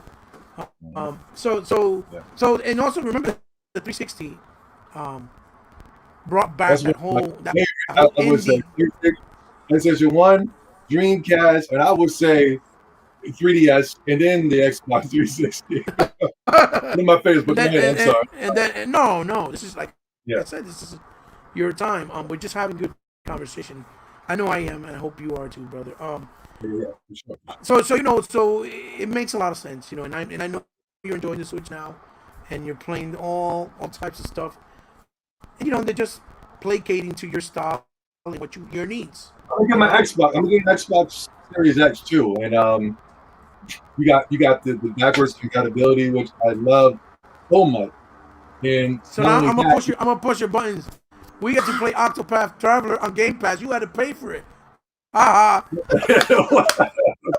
never knew that was when I saw that. I was like, oh my god, this Game Pass is it, Yeah, man. Listen. I never would have thought it would be in the Xbox. When I saw that, I said, wow, that's incredible. But yeah, I'm gonna give you an Xbox Series X. We definitely gotta add each other. We gotta play Halo Infinite for sure, man. Halo and I. But Listen, yeah, we can get on some Battletoads. The Battletoads is actually funny as hell. I don't know if you played the game at all, but it is hysterical. long time ago on the NES. No, I'm talking about the new one. It's actually hysterical. Oh, It's oh, funny as oh. hell. Okay, yeah, I gotta try it It's out. so funny. It's funny as heck, Yeah. man. And a lot of different gameplay. And look. To be honest, one of the most underrated games that is like for me, it's a really, really good hidden gem because it throws everything in except the kitchen sink at you, but it does it with a lot of style and class. It's like the real true essence of a video game. It's freaking Local Cycle. I don't know if you ever played it, but you're basically a mechanic. You're taking care of a motorcycle, the futuristic bike with powers. The motorcycle AI gets control of itself.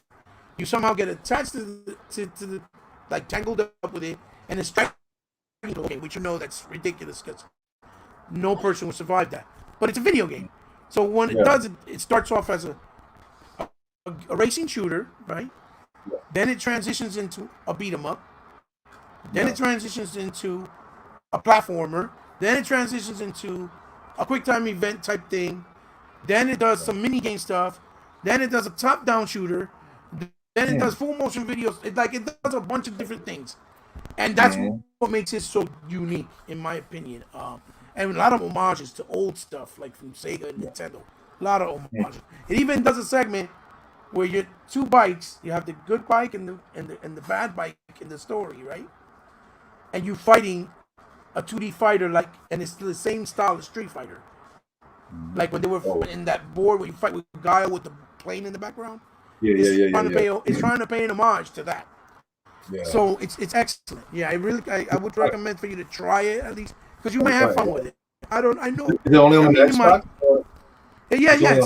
Well, it's on 360. It was on 360 too. It was a cross-platform. Okay. But the better version obviously was the Xbox version. But it's so underappreciated. They also did a game called Comic Jumper that's funny as hell, crude and rude and cursing all over the place. But it's an awesome platformer. But it's a very unique game too. So you said it was 360, and so, but I mean, did you find any type of love or attraction at all during your journey with PS4 at any point? Oh, yeah, I did Bloodborne. That was fun. Bloodborne, okay. Yeah, but everything else was terrible. Even something as small as party chat, it's horrible. I came from 360. You guys in 360 are cool. Like, you guys are some of the coolest people on the planet. You know what I mean? I understand it with the battles on the internet and stuff like that. But when I would play games with you on the Xbox, it was always an enjoyable experience. And when I went on the PlayStation 4, we were getting my place back. It was some of the biggest weirdos in my life. You know what I mean? They had no swag. There was no coolness about them. They were always on edge. It was weird. Sometimes we just get on the mic and go, "Hey, you guys," and then leave. You know what I mean? Like it was a bunch of weirdos on the PlayStation. Look, I always, yeah. I know what you're saying because what I usually do is I try to basically expose the ignorance. That's what I do. That's my approach always. Yeah. And people take it the wrong way. Like I say, look, I have a lot of knowledge and I just want to pass it forward, right? Yeah. For the future gamers. So they know because there's a lot of ignorance and there's a lot of misconception and misinformation. No, but you really know yourself. You really know yourself. You're the first guy that I talk to that I go, this guy really knows his stuff. He knows more than me. You know what I'm saying? Stop it, Joe. Stop it. This is your show. This is your time. No, really. You don't just know Xbox. You know all of them, man. You really know your stuff. Like I said, I'm a gamer. I've been playing I own them all, and I played them all. And I know their flaws, and I know what they offer, and I know the history of how they came to be. So I try to educate, and when I do my back and forth, right? and most people take it the wrong way, right? But you're right. It unfortunately, for some odd reason, on the PlayStation side, there is a lot of weirdo behavior. No, I'm not because saying I that. had my. I'm not saying because it's like a fanboy thing. I'm really not, and I know you're No, not. I know what you're saying. I'm telling you, weird, bro. I've learned so many I've learned so many weird things from these guys I've never heard before, like cartoon porn. Like they be watching cartoon porn and stuff. I was like, what the hell is this? You know what I'm saying? For real, they be sitting around. You know, I'm gonna share a story. I'm gonna share a quick story with you, right? Mm-hmm. I had my Facebook page public, right? Because I didn't know that you were able to put it private, right? Because I was never paying attention to social media. I actually created my Facebook page. Get this shit, so that I can get a free character skin in Gears of War. Yeah. That's why I created it. No lie. Yeah. I don't care about social media. Yeah. So when I did that, I just left it open and shared stuff of what I do with friends and family. And I went and Next Gen's Facebook group called Bang Bang, right? Because I thought we were actually going to talk about games. Boy, did I learn the hard way. That was just a cesspool of retardation in there. So all it was trolling, but trolling in a level of being distasteful, where it's disrespectful, where it's weirdo status, where it's like, dude, you need to get help. That kind of trolling. As opposed to what you do when you troll, being funny, trying to be obnoxious to piss people off. I'm trying to tell you, because I always tell people this, they're not trolling. I know trolling. I know what trolling is. These guys are dead serious. You know what I mean? They are dead serious. You be thinking like, yo, this is a little bit, I don't know about this. So they did. I know what trolling is. Right. Mastered. But they are 1,000. They're serious. When that one guy was talking about he wished COVID on Xbox guys, he was serious. He was not trolling, yo. Right. Yeah. Well, I mean, they got into my account and took pictures of my family, like my wife and my kids. Yeah. And they started memeing them and doing retarded shit. And it was my friend at the time, from the Xbox community called J Long, younger kid, good kid. He told me, yo, dude, they're doing this, and he told me, lock your stuff, but they already had it. And until this day, they still use those memes, trying to be funny. When they can't beat me in an argument, they'll use it. And I'm like, you just showed how weak you are, because you can't hold a conversation. It's about gaming, right? It's about knowing what you're talking about, instead of saying, I know what I'm talking about, but we know, people like myself or like you, right? We can tell somebody when they're frauds. We know when they're trying to be tryhards and they're not being real. You can tell a mile away. You know what I mean? You know what I'm talking about. With anything, whether it's anime, whether it's figure collecting, whether it's video, you can tell when somebody is just trying to follow what it is, because it's cool to do that now, but not because they genuinely love it, right? And that's when I knew that something wasn't right with that community at that point. So I completely understand what you're saying. I get it. And I agree. Unfortunately, and it's not to hate on Sony, because you have real good Sony fans out there. You do. It's not all of them, but they are some that are out of pocket and just take it to the extreme. So look, I don't want to take too much time. I never met a good Sony fan. I can't think of one Sony fan where I go, I like this guy. There's not one. I mean, I got like respect for a couple of the Sony people, Jabari, but even Jabari gets out of pocket sometimes. He's kind of like, whoa. I see Jabari. Jabari, I can honestly say, okay, he's serious, but he's trolling. You know what I'm saying? Right. Yeah. He's tried his best to troll, but he is serious. He be dead serious, man. Oh yeah. You can't imitate that. Like I was saying, it's a Saturday night. I'm so glad you're here, and I already know we can have a conversation for a long time. But I want to ask you a couple more questions, so we can finish it off, because I don't want to take all your time. I know you got women waiting for you. So, you know. I wish. I So, wish. oh, God, stop it. So, so since you migrated to Nintendo now mainly, right? With your channel, do you still want to be more about Nintendo, or do you want to make it about everything? Xbox, even Sony, if they change their ways, right? And give back that respect that you always had for them, right? That they earned from you right from the beginning with PS1, right? In the very beginning. Um, are you, are you trying to drive do you see you driving your channel more in that direction for the future, or is it just kind of like a waiting game? You're not really sure yet. I would love. Even at the end of the day, I would love to have PS5, Xbox. It's not like I'm just hating on PlayStation. There's just nothing there for me to like. You know what I mean? But I would love to buy a PlayStation and have just switching. Okay, this Friday, this game is coming out on the PlayStation. Okay, next Tuesday, Xbox is having this, and the following week, Nintendo's coming out with that. But there's nothing there like that. When it It's pertains to hard. It's PlayStation. hard, right? Mm-hmm. So I have to go with the Nintendo Switch and the Xbox Series X because with the Nintendo Switch, okay, I got these crazy games over here.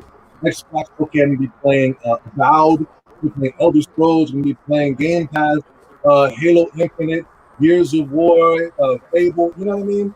Games I'm actually interested in playing. But PlayStation, I don't want to play Hard Snap. I don't want to I play. got you. I don't want to play Destruction All Stars. I don't want to play Ghost of Tsushima 2 or Spider-Man 2 or Last of Us 3. Or like the Returnal or something. Oh my God, yeah, Returnal. Sony fan wasn't even going to play that garbage. You know what I mean? So why do I gotta sit there and play through it? And the games that I like Sony for, they're all gone. I The got you. season's over Xbox for free. Right. I Game got you. Pass is over there. Game Pass is on Xbox now. Final Fantasy, that'll be there, but I don't like modern day Final Fantasy games. Square Enix games, all the good ones are on the Switch Right. or on Game Pass. There's The only nothing there. Nothing. the only thing that bothers me is how, and I get it because how you understand that there's not a big audience for Xbox in like Japan, for example. Yeah. So they don't like to bring out like, so for example, on the Switch, and let's say you have the privilege that you could get Octopath Traveler physical, right? Because as you know, I'm old school just like you, and I enjoy physical, right? Because the physical medium is something that, although the benefits and the how can I say, the benefits of digital, right? And the ease, accessibility of digital is fantastic. It's fantastic. Yeah. But at the same time, that one thing that's super important kind of kills the whole digital thing, right? Which is the licensing, right? When you have a physical medium, there's no one in the world that can take that away from you, no matter what. It's always yours and in your possession. It's the same way. And you're seeing it right now with PlayStation shutting down the servers with the Vita and the PlayStation. Right. Go ahead. I'm sorry. No. And that's another thing that I was saying to people. Yeah. It's scary because what about if those servers, since they don't exist no more, let's say your PlayStation 3 gets ruined, right? Yeah. And you have to buy another one, right? I got a crap load of games on PlayStation 3 that I actually enjoyed in the indie space, like Papo y Yo, like Rain. I like those games that were kind of different and artistic.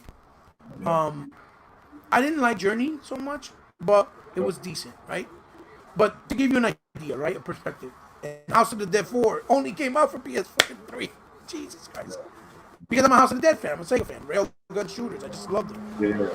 They were, mindless fun, and it was good. They were just fun, good games. A little quick to the point.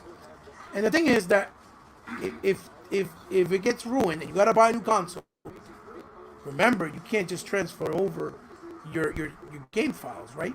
Because it's built differently. How can you access and download stuff with your other existing games, even though they're supposed to be attached to your account, if the store is not there? You might not even be able to do all the games.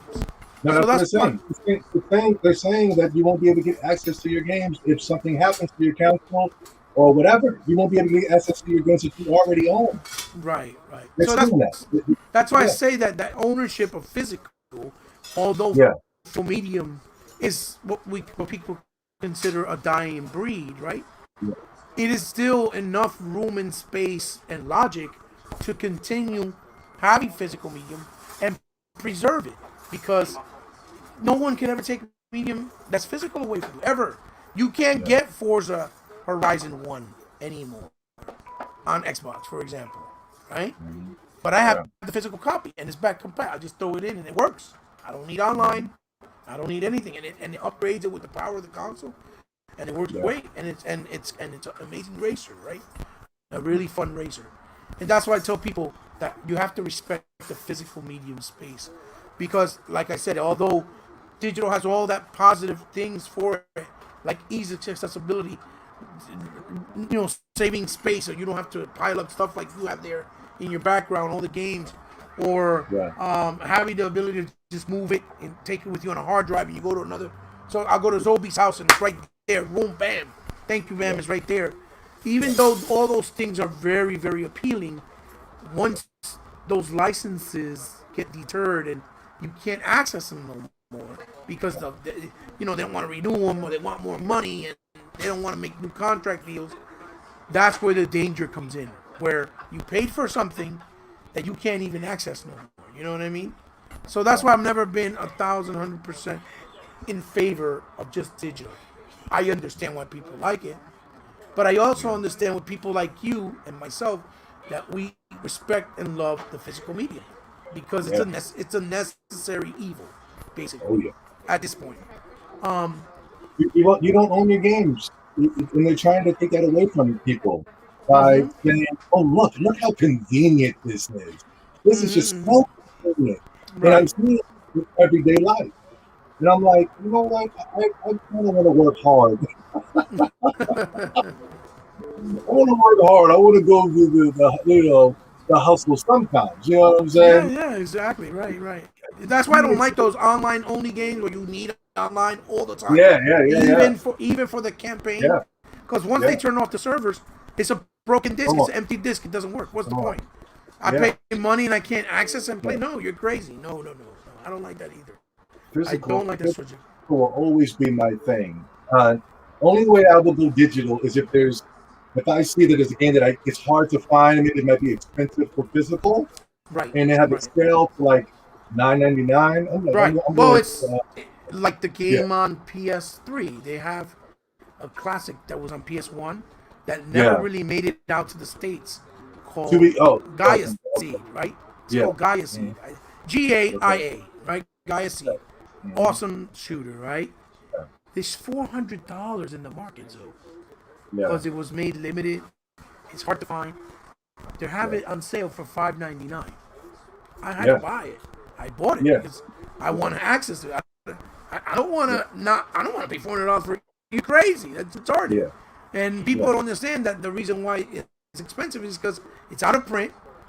There are barely any copies left, and because the copies get ruined, they get damaged. So the more scarce it becomes available, the more expensive it's gonna get. Right? It is what it is. It's the nature of the beast. So things like that, or that's why I'm saying that it's unfortunate that something like Octopath Traveler, right? That's good. That's being well received. Right? You can't get physical on Xbox. Ooh, that'd be a nice case too. A physical case with Octopath Traveler. Yeah. That's what kind of bothers me, because they did it with Nier Automata, right? Yeah. You can't get a physical. Yakuzas, you can't really get physical. Now Judgment's going to be physical because they're doing well, which I think is the right approach. So that's why I kind of hate, and that's where my jealousy comes in a way, right, so to speak, for Nintendo and Sony, because they get all that love, and Xbox doesn't really get it. and guys will buy it on Xbox. You know, they're gamers. They love the game, Yeah. especially that they can play it on Xbox Game Pass. Once Yeah. they play the game, they like it, they'll buy it because they're buying it digital. Mm-hmm. You see what I'm saying? So Yeah, I you feel you know, 1,000%. I feel you 1,000%. Yeah. right, Yeah. right. So it goes hand in hand with what you're saying, how you Yeah. love the physical space, and that's why I respect it very well that you're a big proponent of physical, and I get it because I'm the same way. And people don't get it, but there is a logical reason for it. So I gotta ask you because I know you loved collecting figures. You used to do your wrestling collections all the time. Show them in the bin. I remember you open it up with the bin, doing your little do, and like it'd be funny. But are you gonna go back? So are you gonna go back and start doing collectibles again? Because I kind of think people might miss it. I know I Yeah. did because I used to enjoy them. Or is it Yeah. just something that you'll do if you have the means or periodically? Because I know collecting is expensive. Trust me, I know. Yeah, Big time. that's the reason I stopped, was because it was expensive, and I was dating a girl at the time, and I know listening to her wasn't, you know, a woman's gonna think another way. I got a vision on why I'm buying the toys, and she's thinking I'm just she thinks she thinks I'm just buying all these toys for no reason, but I had a vision. But I remember I was dating this girl, and she said, "You know what? I think you should stop. You got enough." And I was like, I was like, all right, cool. And so I stopped because it was expensive. You know what I It's what mean? we do to make the women happy, so it is what it is. Yeah. But she said that little slick comment, and I said, from time to time I think about it. I'm like, you know, I had a vision though. You know what I'm saying? But um, it was just too expensive. But I I there's toys that I think are cool. Like they got some Monster Hunter toys that I wish I got, From but they're going Figma, up. the Figma Yeah, dragons, oh, they yeah. look incredible. Oh my god. And They're the whatchamacallit, you retweeted the gargoyles, the guy from the gargoyles. wow, I would love to gorgeous get, piece. yeah, I would love to get stuff like that and show it off. But I would never do daily toy reviews again.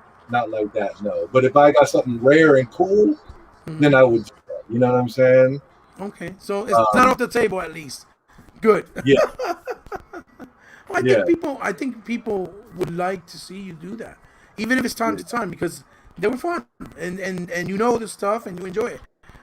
yeah, And you know it makes your get plus it makes your channel more diverse because you have so much more that you can do other than just yeah, what everybody else is doing. You see what I'm saying? yeah. Like you go to You're my right. channel, and my channel looks like it doesn't even have an identity because I do interviews.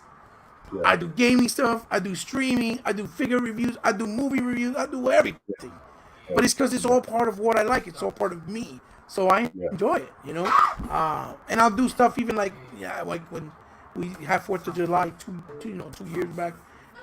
You know, I was with my family blowing fireworks in the back, down the back, and I recorded just for fun, so to create memories that will live on my channel. Hopefully, I got bullshit ass subscriber base, but who cares? It's all in good fun. yeah, yeah. And so Zob, look, I always come. I always, I. Well, let me ask you a question. Is there any reason? Like, has there been any reasoning in your life why you maybe stay single because it's hard because of all the things you like with video games and animes and stuff like that? That why you Yeah. maybe you stay that single route or and are afraid of it or not really?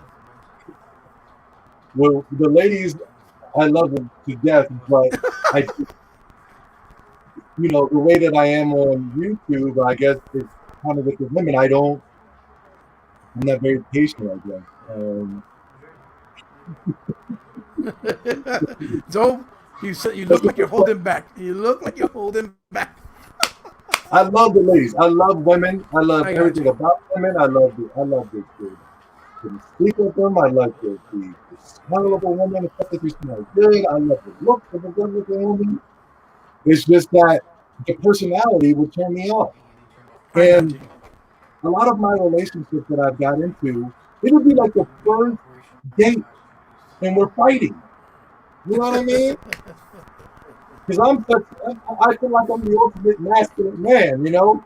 And I'm not some punk. They be thinking I'm a punk or something, you know? Right.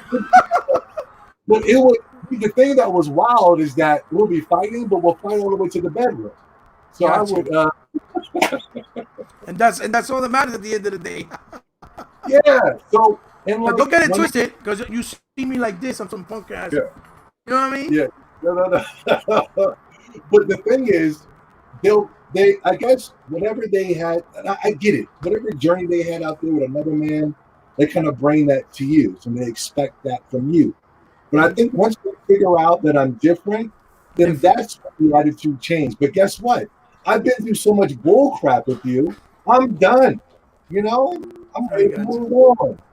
And another reason is because of my hero growing up. You know who my hero was? Here we go. He is my hero. Now, my father is number one, and number two will be Malcolm X. But Malcolm X. but Okay. but no. It's not Malcolm X. This is the guy that taught me so much. Okay. Batman.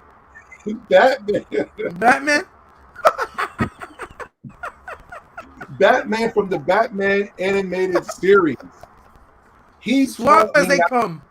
he taught me not to use a gun.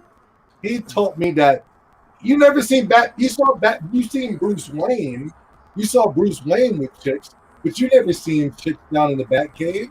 You never saw a Batman with a steady girlfriend. He was Mm. always he was more focused on what was important than just trying to appease a woman. You know what I'm saying? My hero, Batman. He's the reason why I fight on YouTube today. It's because of him. He's the one that taught me how to be a hero, and the Joker who taught me how to be a troll. The hero and the troll are together. If you They're notice, together. I'm You the are Joker and the infused. You are infused. yes. Well, I mean, Those are I didn't mean to ask you such a personal question, but I asked because, yeah, I know that me being in the same type of position, but I've been lucky enough and fortunate enough to have a long-term relationship for over 26 years now. And I'm still happy to this day, which is a beautiful thing and a rare thing. But I know that it could be difficult. But seeing how you are, in your channel, you notice that you have a big heart and you're a good man. You seem like a good person and have a lot to offer to, like, a significant other, right? I was just curious because of your lifestyle, because you like so many different things that are not really understood by all women, for example, yeah. that it's probably become like a difficult thing and kind of burden you and having a relationship, kind of why you like to stay that single route. You get what I'm saying?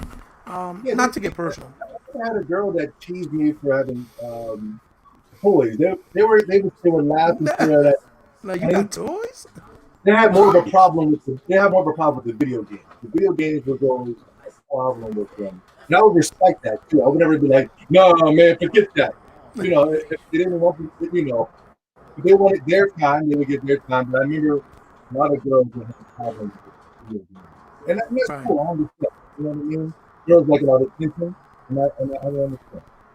But, Well, I just haven't found the right one, I'll just say that. no, so I really hope you find a good woman that will Yeah. be on the same level as you, that you understand each other, so you guys can have fun together. Because that would be a thing. That would be great to see Zobe and his lady love or his significant other popping it up, chopping it up on the channel. That'd be awesome. I really would like to see that. That'd be cool. So Zobe, look, we're coming close to the end. I really, because I like to do this from the hip, trying to be natural, from things that I wanted to ask myself as a fan, as a fellow compatriot in the YouTube scene, and hopefully thinking that people might want to know as well.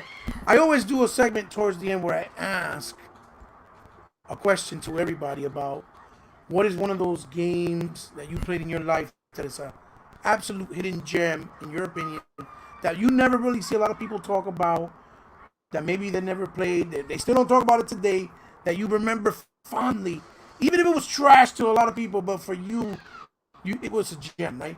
And in this case, with you, I could ask you 3 different questions, right? Because you like so many different things. So I'm gonna ask you first, what video game, okay, was that, or do you have one that maybe wasn't too popular, but it was a hidden gem in your opinion that you still love and adore to this day? If you would have asked me this a couple of years ago, I would have said Monster Hunter. But now Monster Monster Hunter. Hunter is extremely popular. Right, Now, I got you. so a couple of years ago, nobody knew about it. Nobody played it. But Right. right now, I'm going to say a game, and you're going to be like, "What the hell?" It's it's a game called Yokai Watch. Oh my! Yokai Watch. I know what Yokai Watch is. Yokai Watch is the greatest, and it's not like I want to. Sometimes people want to say, "Yo, y'all should be playing this game, man." I'm not even trying to sell nobody it. I'm just telling you, for me, Yokai Watch is the greatest series that is so underrated right now. I respect that. I respect that. Amazing. Well, It's a little kid game. It's a good kid game. Yeah, I know exactly what you're talking about. I know exactly what you're talking about. My daughter's introduced me to it. Plus, it doesn't surprise me, Joe, because I remember at one time, one stream, you said that you love the hell out of Viva Pinata. And a lot of people don't like Viva Pinata. Yeah. They're like, Viva Pinata, what the? Viva Pinata's another one. Viva's another one. It's amazing. It's like amazingly good. Yeah, I remember you said, so you can see that I've been following you. So I follow Zobe. Yeah. I remember you mentioned that one time. I love the hell out of Viva Pinata. So it doesn't surprise me. When I get my Xbox Series X, that's the first thing I'm gonna play is gonna be Viva Pinata, man. It's all back and back, baby. 4K. 4K greatness. Yeah, it's gonna be 4K and everything. That's awesome. Could you imagine if the PlayStation had that? Imagine the PlayStation 5, where you could put in your PS1 disc and it transports the game to 4K and all that. And not only does it look 4K, imagine playing those old PS1 games in 4K with the 60 frames per second with actual added detail that look even crisper and more detailed now with no extra purchase or being charged. Just you pop it in, the console does it for you. Yeah. So that'd be fucking phenomenal. Imagine playing Xenogears. So imagine playing your Xenogears in 4K. Yeah. You'll be in heaven. For real, man. For real. Oh my god. So because I love backwards compatibility. I don't give a goddamn. Those old games, man. It's preservation, man. Preservation. Yeah. No one can argue preservation. When I see these fools and knuckleheads saying, I don't want to play old games, like, you're freaking lying. Because I know for a fact that not everyone got to play every single game on dedicated consoles. You didn't get to play. You didn't get to play all your games on your PlayStation 1. You didn't get to beat all the games you ever wanted on your PlayStation 2 or your PS3 or your PS4. That's a lie. Anyone that says they did is a liar. Because I know, because I got so many games I never even beat on OG Xbox, on Dreamcast, on the Saturn. You see what I'm saying? Even though I came close to beating almost every Saturn game, because I love the fuck out of the Saturn. It's my favorite console, alongside the Dreamcast as well. So so my next one is, because I'm lucky enough to have such a unique and genuine, unique guest as yourself. What is one of your favorite animes from back in the day, right? Or even now, or both, that maybe not everyone likes, but that you really digging as well, and that you appreciate, because I know you like animes as well. The anime community is different. They're like Sony fanboys. They'll say they like it anyway. I know somebody in the comments is going to be like, I like that anime. What are you talking about? People don't like it. But Samurai Champloo is one of my favorite animes of all time. You ever heard of Samurai Champloo? Yes, sir. Samurai Champloo. It had soundtrack with the Reza soundtrack. I know exactly what you're saying. Yeah. It had music and theme, and it blew my mind. It was an anime I saw about 10 years ago. It blew my mind. It was very reminiscent to Afro Samurai in art style. Yes. Yeah. I know exactly what I love that. Storytelling there was a lesson in each episode. When it became the fight, it was teaching, the music was amazing. I love Samurai Champloo, and I don't hear many people talk about it. And I know somebody in the comments is gonna be like, "Man, I just watched Samurai Champloo the other day." And I'm telling you, that's my favorite film, man. Samurai Champloo. That's actually a good one. Samurai Champloo is very, very good. Absolutely. Very good. So I guess the last question from the 3-part question, because again, you're very diverse.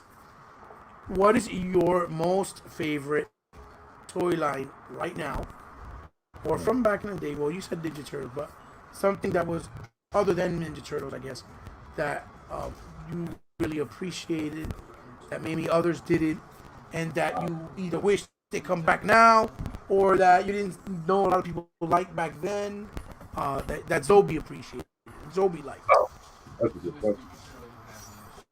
Back then, I don't know. I think, ooh, man, I don't know about back then. Yeah, even now, that's a good question. I think my favorite is this one. I don't have one. This is my first figure, and I got back to collecting. It was the Play Art action figures. They were doing this Square Enix stuff. This was my favorite brand. I haven't bought for them in a while. I don't think they have a good toy in a while. Shit, Play Art Sky stuff. Go ahead. I didn't like the Sky because they made them bigger, but they were cheaply made. They were falling apart. This is the girl from the Bleach action figure. The Kai ones, but they made them bigger than this one, and they got more expensive. I got this for like $25, and this is like $100. You know what I mean? I mean, this is $100 now, but when I bought it, they were real cheap. But Play Art Kai, the beginning of Play Art, yes, and I always have the ultimate action figure, and it's not rare, but the ultimate action figure was always to me was Transformer. Because it was 2 action figures in one. Right, I got you. You had a car, and then it would transform into a warrior. The warrior, before my time. But it was Beast Wars. I thought Beast Wars action figures were look good. Nice, nice. I used to love the Beast Wars action figures. Yeah, they have a lot of new ones coming out now that are really nice. And yeah, I saw that they're bringing it back. Yeah, but they have different lines. Like they have the ones that actually transform, and then they got ones that are 6 inches that are actually figures where they're articulated, but they don't transform. I'll take those. But they're highly detailed. I'll take those too. Yeah. Yeah, they're very nice. Very nice. That's freaking awesome. That's really awesome. Yeah. Go ahead, Zoe. No, I was just trying to think. I was just saying, but a figure that nobody got into, I can't think of that. I don't know. But yeah, I used to like everything, man. My mom would take me to Toys R Us, and I didn't give a damn what it was, Swamp Thing or Earthworm Jim. Earthworm Jim. They had an action figure line that I thought was so lit. You know? Dude, I remember when Babbage's and I think it was EB Games when they were doing the toy line of the Crazy Taxi cars through the Game Pro magazine. Yeah. And they were nice, and I was going crazy trying to find the 3 taxis. I only found 2, and I wish I had them still. They were nice, based on the Crazy Taxi. You know what was a fun destruction? The destruction.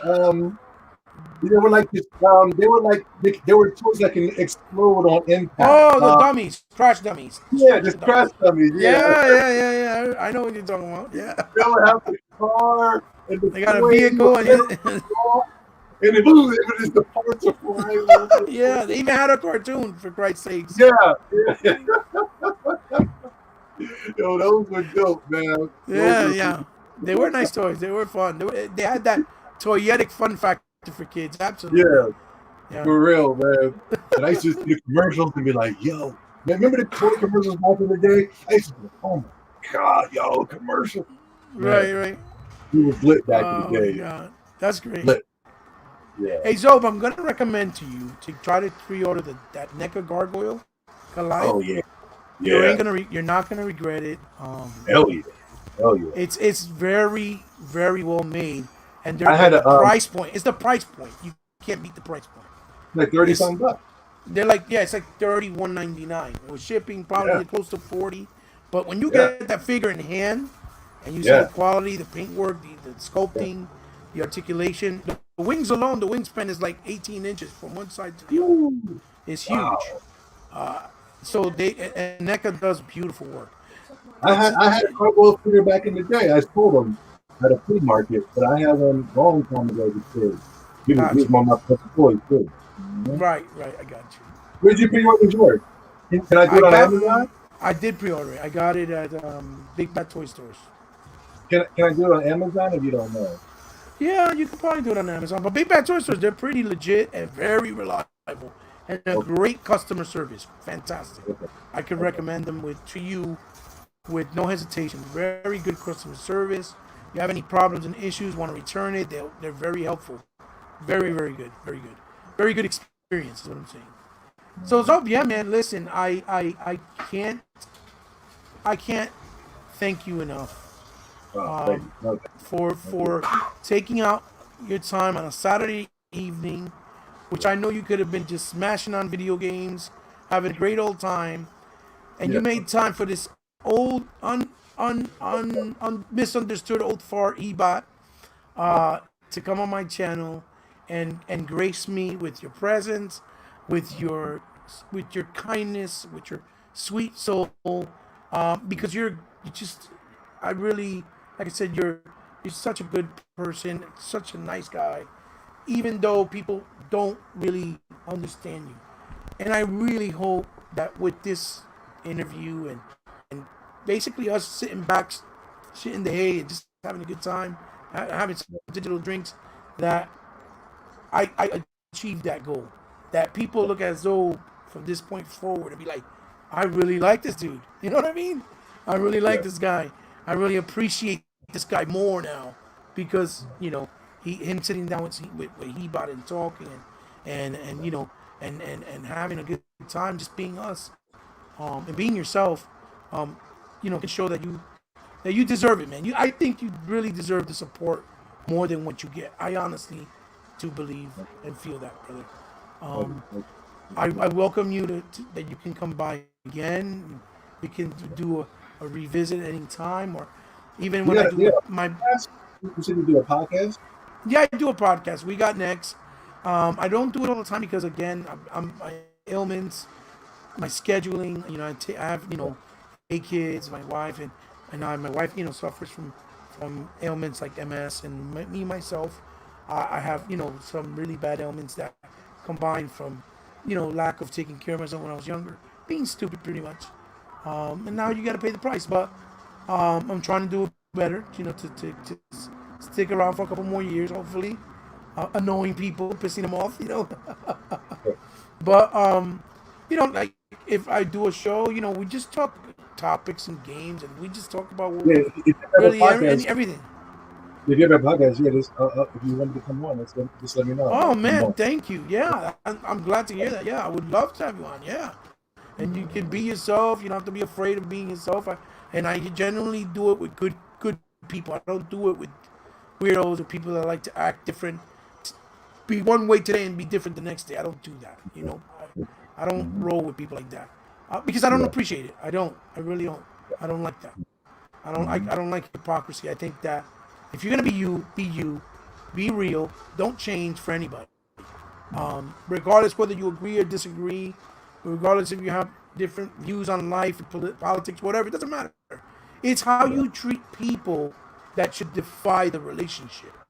And if you Yeah. treat me with the utmost respect and kindness, I would never judge you in any other way, just by how you treat me. That's how I truly believe we can move forward as a people, as Mhm. a society. That's just how I feel.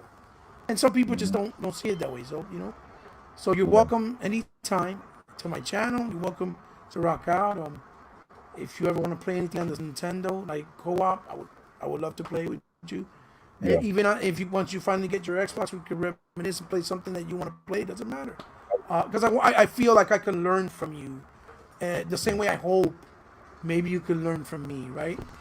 In as Yeah. far as gaming, as far as RPGs, as far as history, Yeah. and that we can mingle and keep a good relationship because we've never really talked until this point, but I've always been a fan. Like I said, I've always wanted to talk to you, and I'm glad that Mhm. you felt the same and that you weren't hesitant about coming on and speaking with me.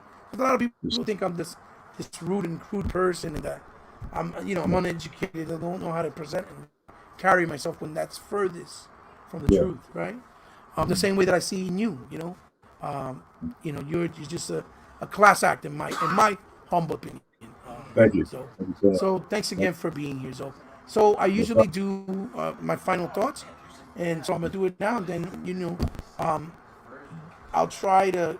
What I need you to do is you give me all the links to places people can find you, whether it's your online accounts from your consoles, or if you have a Twitter or Instagram, so they can follow you and whatever. If that's okay with you, and I'll put it on the description below. So I'm gonna do my final thoughts real quick. So people, like I said before, in gaming, there's so many different aspects and avenues and ventures that and passages that we as gamers, even though we share it, we don't really always discover them. And today I think I've tried to prove that it doesn't really matter if you come from a different path, if you like different things, if you enjoy different things, that you can come together as one and have coherent conversation, fun conversation, respectful conversation, and show love individually to each other or to us as a whole, as a people, right? Because that commonality is what connects us. And video games, for example, as I've always said, has no prejudice. It doesn't know color. It doesn't know skin. It doesn't know attributes and how you look. So video games it's the most unique thing out of all the mediums, whether it's music, whether it's movies, whether it's hobbies, any other hobby out there, because it has so much interactivity. It has so much personal experiences that you can share together, not only by yourself, but with so many other people. And I think that's what unifies us in a different way and in a special way. That I'm glad that it's gotten to this point and that it grew and got respect that it didn't get and received when I was younger. Because that is what made something like this today with this gentleman here, my friend Zobe, and I, to connect and talk and get to know each other.